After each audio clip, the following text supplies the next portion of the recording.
According to an analysis conducted by Endeavor, a nonprofit organization which supports high-impact entrepreneurs across the world, companies whose founders have been mentored by top-performing entrepreneurs are 3 times more likely to go on to become high performers themselves.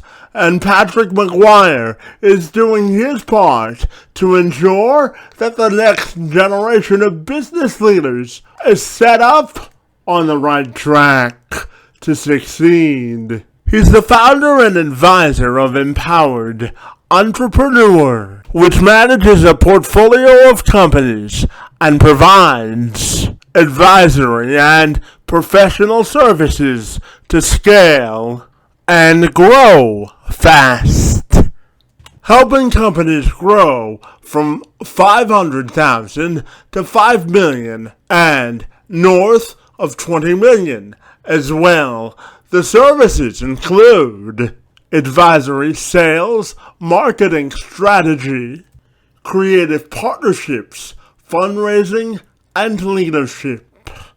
He also helped to spearhead a new endeavor known as Roster Logics, which was developed by parents and coaches to increase trust, transparency, communication, and compliance for sports, so you can focus on what matters the most.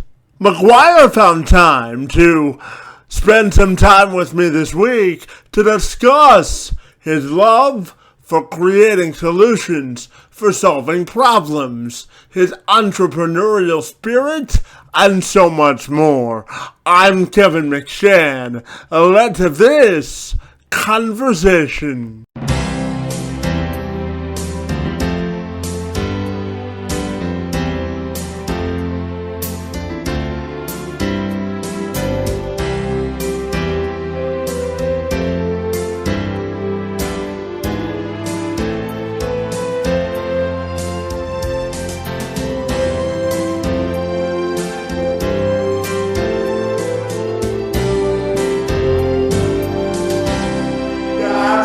So Patrick, if you're ready, I'll take a moment to welcome you to the program, and I'm super excited to learn all about your business journey this morning. Great to be with you, and thanks so much for being here, buddy.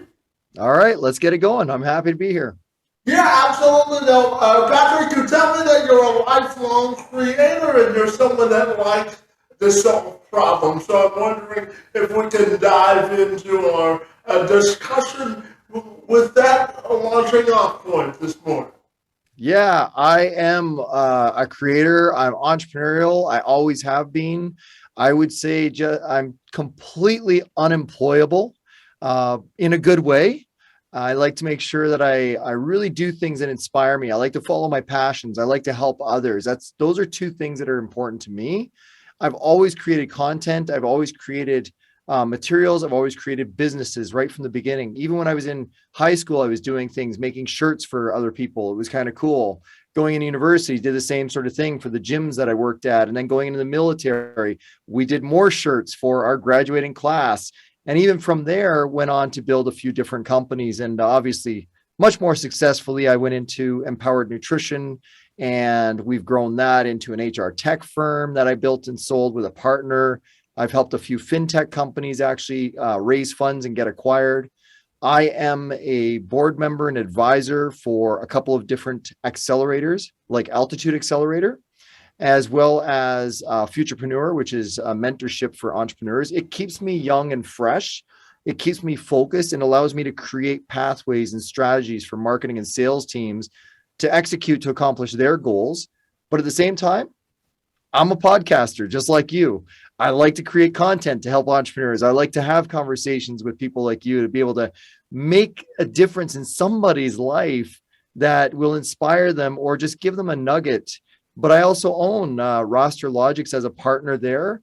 Rosterlogics.com is a sports tech platform. And NFX is a new project that we have out there as well, but under the Empowered umbrella.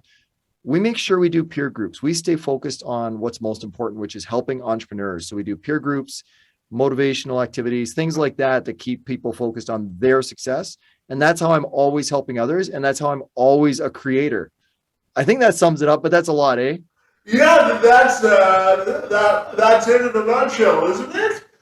I think so. Yeah, absolutely. And Patrick, I'm also wanting to ask your opinion on business diversification because if you did any research on me, you know that I was born with what's called spastic quadriplegia cerebral palsy. Simply means that I don't have enough oxygen in my legs to walk normally. And outside of this podcast, buddy, I've worked with business people to infuse individuals with disabilities into the workforce. So I'm curious to get your perspective on how we do that more effectively.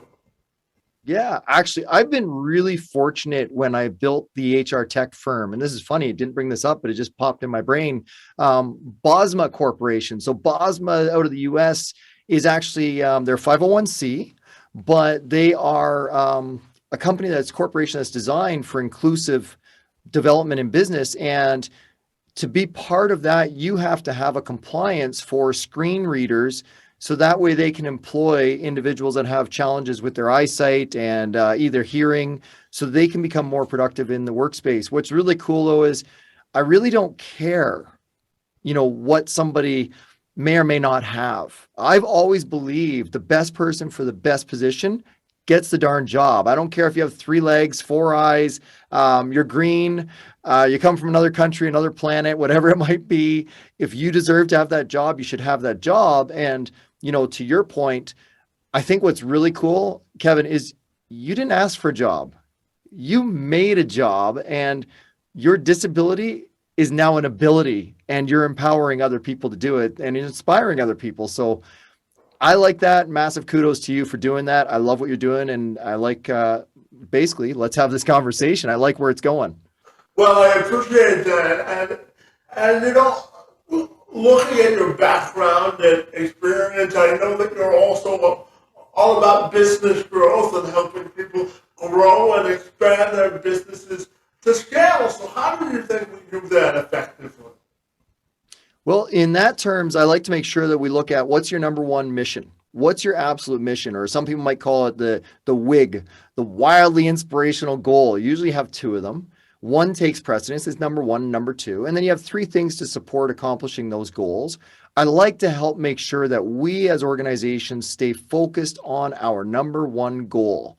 What is going to move the needle? What is going to get you excited? And what's going to basically inspire your entire team, your division, your departments, all your staff, all your members to actually get behind that number 1 goal and become innovative to drive that success. Me, I usually sit in that leadership position. I help them focus that. I really work with the sales and marketing departments. I believe they need to be they need to be led by an individual or a team of individuals all focused on a real COO that embraces marketing and sales together and gives them that inspiration to go after. In terms of helping companies grow and scale fast, I look at what do we need to accomplish those big goals. Is it funding? Is it marketing strategies? Is it bringing in third-party partners? Is it partnerships with other companies? So many people think that competition is bad and they forget about co-opetition. Sometimes we can't accomplish our goals without somebody else, which we did back in the day when we had an HR platform. We were good.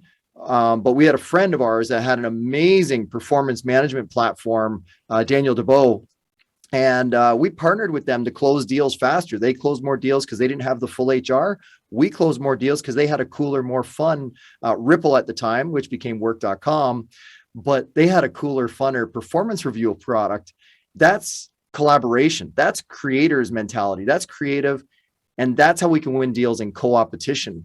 But really, we have to make sure that it has to be focused on that number 1 big goal, the wildly inspirational goal that the whole corporation takes on.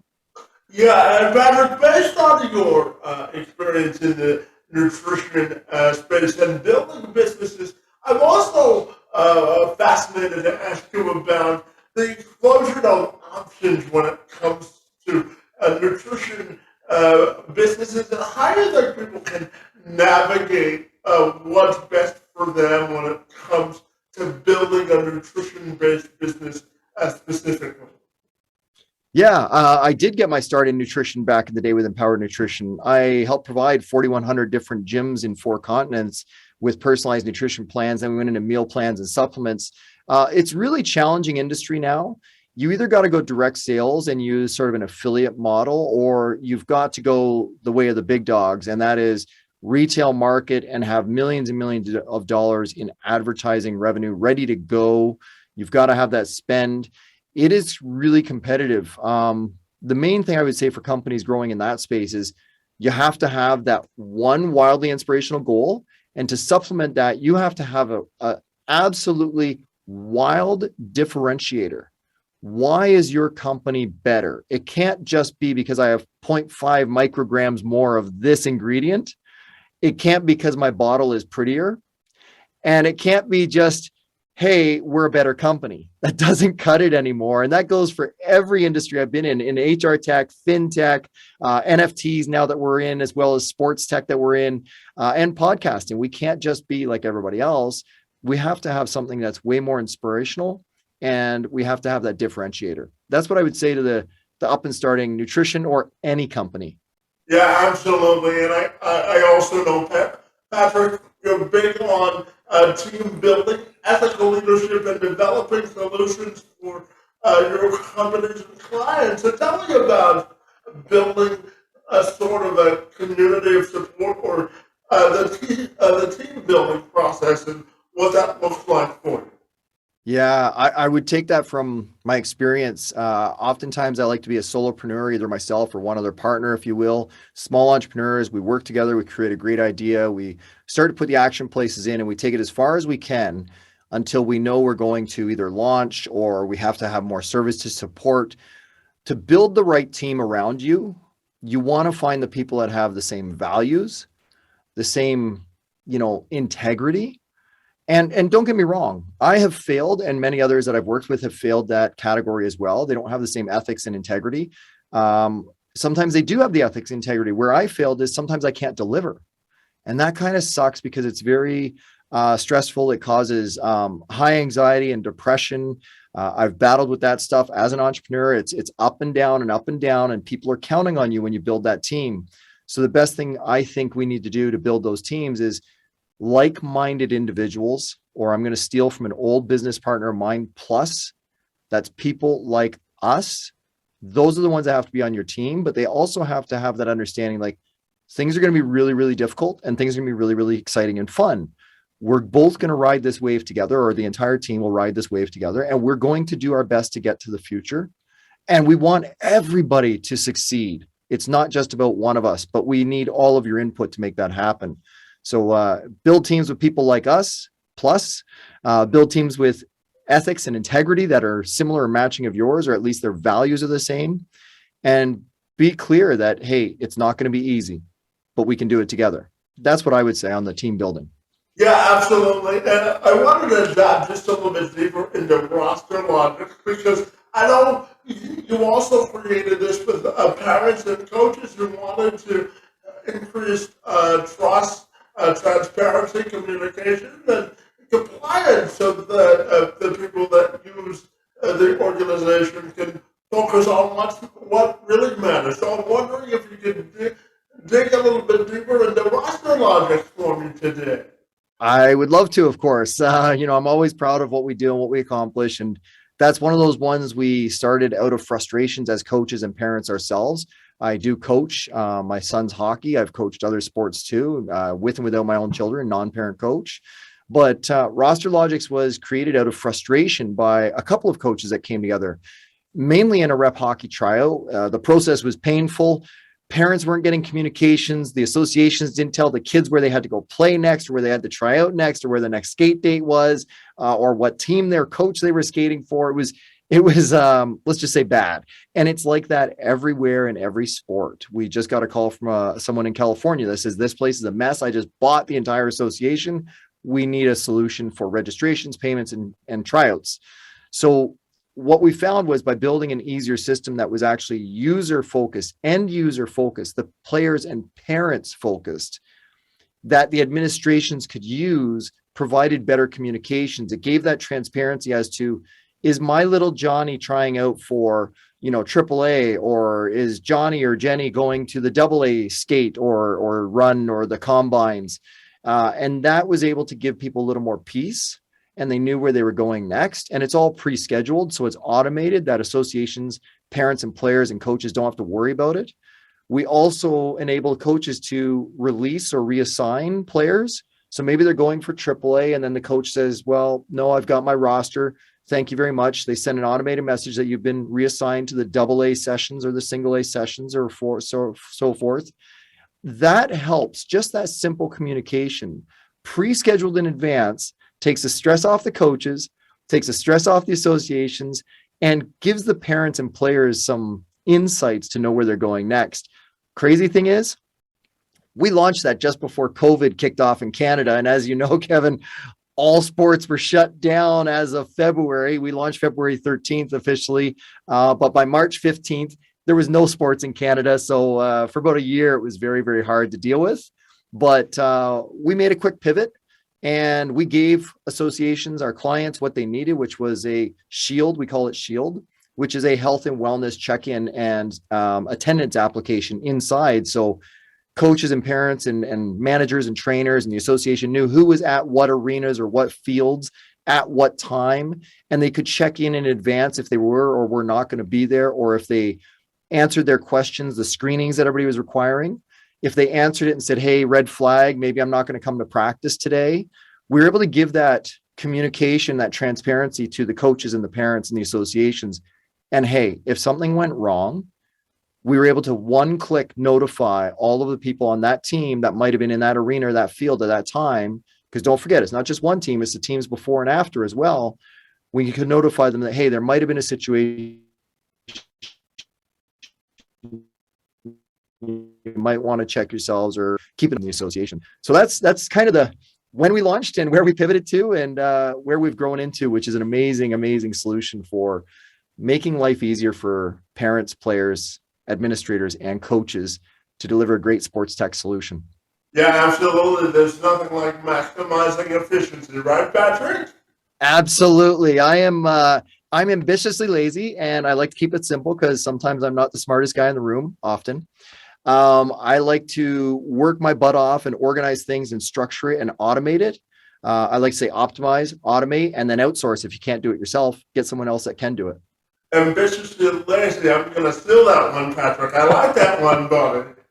Yeah, well, you've done a good job at being ambitiously lazy with let's have this conversation. You've automated the process. Hey, let's get connected. Hey, sign up here. Hey, tell me about your company. Hey, let's book a time. You've done all that. And that is the epitome of optimize, automate, and outsource, or the ambitiously lazy way. Yeah, calendar links that saved my life, Patrick, for sure. Yeah, that is an empowered entrepreneur, if you ask me, Kevin. Well, I appreciate that, Patrick. And I'm fascinated to also ask you if you have sort of a business motto, or how would you define your business passion or your passion for entrepreneurship? It could go two ways, really. I would say empowered entrepreneur. It is about empowering others and helping others. That is a big deal. I love the underdogs. I love the solopreneurs and the small business startups. I like scaling them into the small business and then mid-size and enterprise, taking them from, zero to 100,000, $500,000 annual recurring revenue to 5 million and north of 20 million. I've done it before, and I could do it again and again and again because I love seeing the success on people's face. But also I think of it as empowered conversations, or empowered with Patrick McGuire. When I do my podcasts, it's something I've always done. I like to have empowered conversations with great people doing great things and helping or empowering others. That's the summary. If you and I can't have a conversation that we could help each other or inspire somebody else, then why are we wasting our time? I really like to help others. Yeah, absolutely. I always tell people that you have to maximize every moment to make a difference, right? Because life is so fleeting. And, I always say it takes a lot more energy to be disgruntled and disappointed than it is to be happy and find solutions to problems, right? Absolutely. Don't they say it takes more muscles in your face to frown than it does to smile? Absolutely, yeah. I try to look for the smile at every opportunity, Patrick, for sure. Absolutely. But I do have more wrinkles because I smile a lot. Even when I'm upset and grumpy, I try and smile, but I do get grumpy easy. Well, as you get older, they smooth out the wrinkles in your forehead when you smile more, Patrick. So you got that going for you, I'm going right? to keep trying, and every entrepreneur I talk to keeps me smiling. So I enjoy it. Thank you. Yeah, absolutely. And Patrick, tell me, how do you define business and sales success? I'm curious. Business and sales. How do you find, yeah, how do you define success in those areas? You know, it comes down to, can I provide success for somebody else? Can I impact somebody's business, and can we have a positive outcome? There's two things that I personally like to do in my businesses. I like to incorporate charity, and I like to incorporate revenue.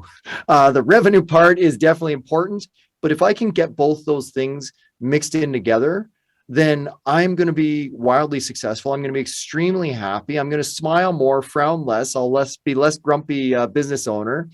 But it really is about, like I said, we have to generate revenue to put money in the pocket, to keep the lights on, to feed others, to provide for others, because other people in our companies count on us as entrepreneurs.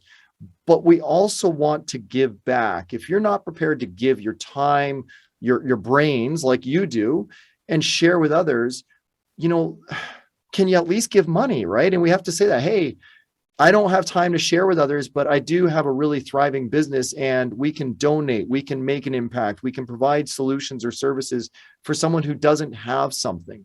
I've been there. I'm still there. I'm up and down all the time.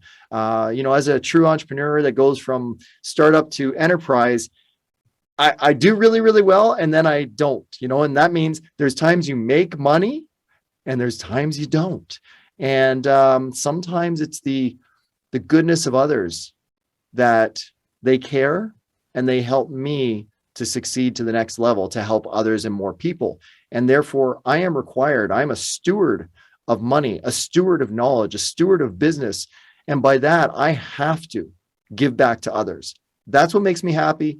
That's what makes me successful. And that's what I hopefully impact on others, to empower them to also consider or redefine what they think success means. It's not just how much money's in the bank, because you can't take it with you, but how much money's in the bank, how many people did I help, and how many people are smiling today when they're either done work or they've sold out their businesses.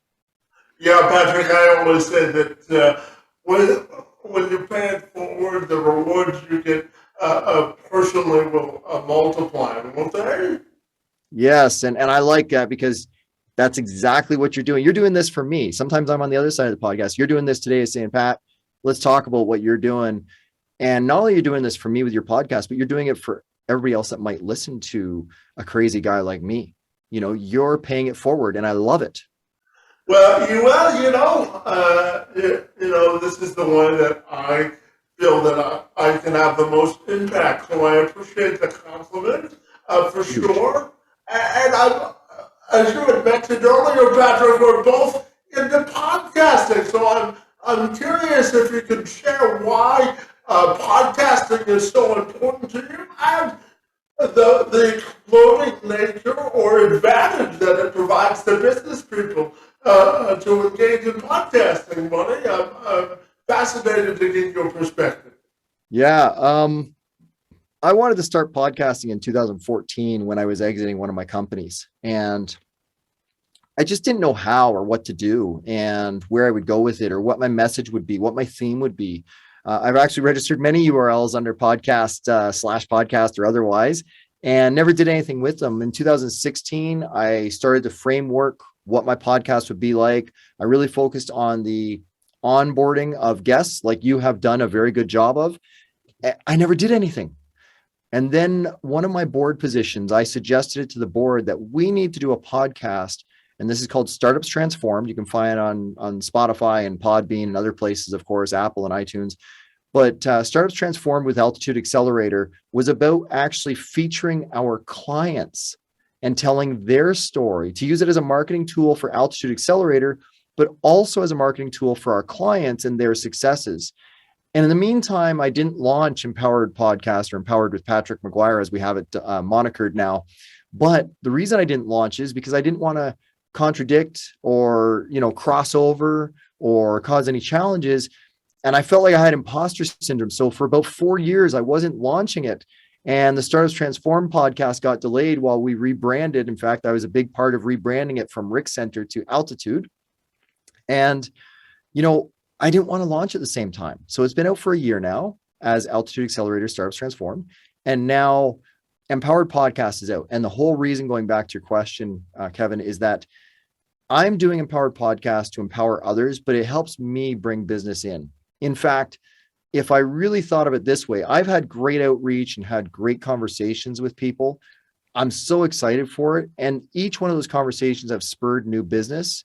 One of those actually is coming up with our nfxco.com, NFX, a non-fungible experience company, and Fatherhood Festival. So we've actually pivoted our launch based on a podcast conversation I had with the founder of Fatherhood Festival. We're launching that product, that session, that service, I'll tell you about another time, on Father's Day weekend with somebody else. And that's that co-opetition thing. And a very large portion of every single one of those products are actually going towards charity. And we expect to generate and give away about 50% or all of the profits of the launch. So we're very excited for that. But again, when I have those pro athletes and pro artists and influencers to do their NFX project, I actually bring them onto the podcast. And sometimes I get athletes and artists and influencers on the podcast, executives and entrepreneurs on my podcast, that I think they should be part of NFX, and I want to launch a collection with them. I bring them over to NFX. So those two are very synergistical. They cross over, they work together. I think it's a great marketing vehicle as long as you have a great voice, like not the voice you hear, but the voice message that you send out. I think any company today should really be thinking about podcasts as a great marketing vehicle. The thing to think about is the explosive nature of podcasts today. You could easily get lost, but you need to be okay with being lost and not found as long as you put out great content that is evergreen. That evergreen content for businesses is the advertisement that I might listen to this podcast today, but in 10 years, my son or my daughters might listen to this podcast and they'll get inspired by something you did 10 years ago, Kevin. That is the explosive nature of podcasts, not just the sheer volume of all the people podcasting today, but it's the future evergreen. It's the long game. Are you in it for the long game, or are you in it for the short rise, the phoenix rise to the sun, where you're going to burn your wings off? I'm in it for the long game. I'm in it to empower others. I'm in it to help others. And I think that's how every podcast should be started with every company. But it's a great vehicle. Lots of great people to talk to like you. Yeah, absolutely, Patrick. I always say that life is a constant game of networking, and podcasting is another vehicle to do that. So absolutely. Absolutely. So Patrick, I couldn't help but notice that we're both Canadian buddies. So tell me, what's the best part for you being Canadian? I'm curious. Well, hey, I'm Toronto local, Burlington, Ontario. I know you're kind of just sort of south from me, if that memory serves. You're towards Windsor, right? Yeah, so I live in Windsor, so we're about 4 hours away, but yeah, I actually did attend Windsor for a little while. Windsor U, that is. Some people might remind me that I went there to play hockey and I attended class once in a while. Don't tell that to my parents. I went to school and played hockey. We'll just tell your parents that you diversified their money while you were in college, okay? Yes, it was a unique investment opportunity, Mom and Dad. Oh, I like that, Kevin. Nice. Diversified my parents' money. Yes, of course. So what did you like most about Winter, bud, while you were here? I'm fascinated. Truthfully, it was playing hockey and hanging out with my friends. That was my whole life. I enjoyed it. It was just an opportunity to have a lot of fun and do something I love, which was hockey. And interestingly enough, at the university, I was in the very first computers class. I can't say I did amazingly well, but I think I got over 80, if memory serves. It was a class I enjoyed. And my very first business partner in the tech space, specifically in the tech space, I had other business partners before that, of course, but he came out of that. He followed me there, and he went there as an old friend of mine from Burlington. And he's become a pretty good technology guy. So good partnership we had there at that time. Yeah, absolutely. And Patrick, my final question for you today has to do about celebrating life and how you want your legacy to be defined. Because I think it's vitally important that we take some time to celebrate the wins in life. So tell me, how do you want your legacy, both personally and professionally, to be defined, and how do you celebrate life, buddy? Um, you know, I don't know the answer. I don't know if it's right. I don't know if it's wrong. I don't know if I even have an answer, but like personally, I'm super happy and healthy. I've got an amazing family, strong faith connection. Professionally, that's going awesome as well. But obviously, we know it has ups and downs and struggles and great times. And I'm in a great place now that makes me empowered to get up every single day. I can't say that's always the case, and it's not always enough. But I've come through some really dark days, which makes me stronger, makes me more empowered. But at least I'm having fun and helping others, and I have enough money to buy a steak dinner once in a while. Well, that always helps. I'm a carnivore at heart, so absolutely. Yeah. In terms of the legacy, honestly, I've never really given that one a lot of thought. I have little flashes of it. I really don't care what people say about me. You're either going to like me or hate me. Maybe you're somewhere in the middle, and that's fine because we're not all meant to get along. I know this, and it's okay. The main thing is that you do what you like. And does your family like you? Do your friends like you? That's kind of important to me. That's a legacy that's going to be important to me. If I had to sum it up, I want to leave this earth a better place than I came into it. I want my family to say that I was a good man, that I was fun most of the time. I'm ex-military, so I got to be a stern boy once in a while. That I was firm and fair. That's a really important thing. And that I was a man who loved to help others. And I led by example and walked strong on my faith. But even more so, I want to make sure that I leave something behind and impact the lives of other people, entrepreneurs, those in need. Empowered empathy and empowered equity is a strategy plan that I have for people, entrepreneurs and people who are struggling. So I want to make sure that I leave something to somebody else, because I think I said it earlier, is money's just a notch on the belt. It's just a measuring tool, a line on the chart of the graph. You can't take it with you. So how much can I leave behind and how much can I impact others with? That's my game. And that's hopefully going to be my legacy, that my family still loves me when we're done. Yeah, absolutely. And finally, Patrick, tell me, if people want to get connected with the great work that you're doing, buddy, how can they do that? I would say LinkedIn's a great place to find me, or you can go to empoweredentrepreneur.ca. And the trick is, if you can spell entrepreneur, which some people can't, that's my litmus test. Visit me there, Patrick at empoweredentrepreneur.ca or empoweredentrepreneur.ca, the website. Check me out on LinkedIn or the podcast, or just find Kevin and he'll get you in touch. Oh, well, yeah, that's why we're doing this, to make and build connections, right? Absolutely. And I love the networking, and I love that you reached out and said, let's have this conversation.